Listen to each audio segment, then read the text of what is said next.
கடவுளுடன் காலை வணக்கம். புனித மார்க்கு எழுதிய நற்செய்தி 6ஆம் அதிகாரம் 17 முதல் 29 வரை உள்ள இறைவார்த்தைகள். அக்காலத்தில் ஏரோது தன் சகோதரரான பிலிப்பின் மனைவி ஏரோதியாவை மனைவியாக்கிக் கொண்டிருந்தான்.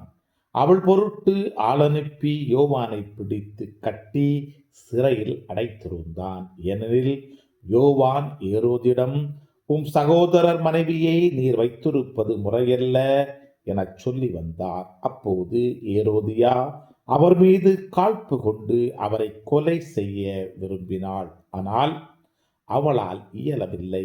ஏனெனில் யோவான் நேர்மையும் தூய்மையும் உள்ளவர் என்பதை ஏரோது அறிந்து அஞ்சி அவருக்கு பாதுகாப்பு அளித்து வந்தான்.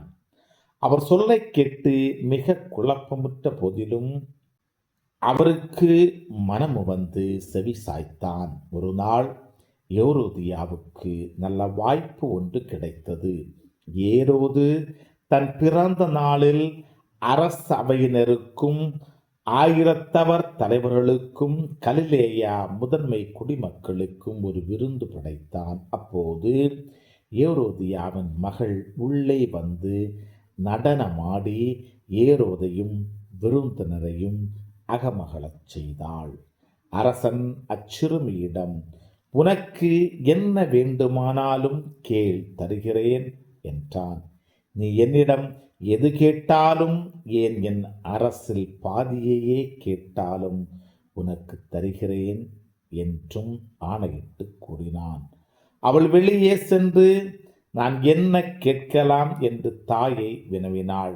அவள், திருமுழுக்கு யோவானின் தலையை கேள் என்றாள். உடனே சிறுமி அரசனிடம் விரைந்து வந்து திருமுழுக்கு யோவானின் தலையை ஒரு தட்டில் வைத்து, இப்போதே எனக்கு கொடும் என்று கேட்டாள்.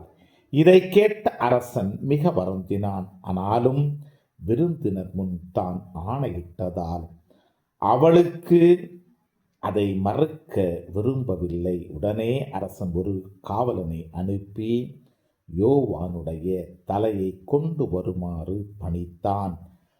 அவன் சென்று சிறையில் அவருடைய தலையை வெட்டி அதை ஒரு தட்டில் கொண்டு வந்து சிறுமியிடம் கொடுக்க, அவளும் அதை தன் தாயிடம் கொடுத்தாள்.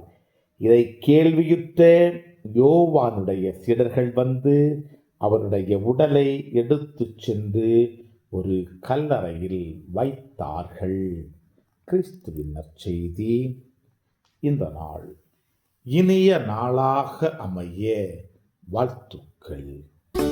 பல பல பல புதுமைகள், பெருமைகள், இனிமைகள் இறங்கிய நல்ல நாள், ஒரு நல்ல நாள், நம் தேவன் தந்த நாள். இது நல்ல நாள், ஒரு நல்ல நாள், நம் தேவன் தந்த நாள்.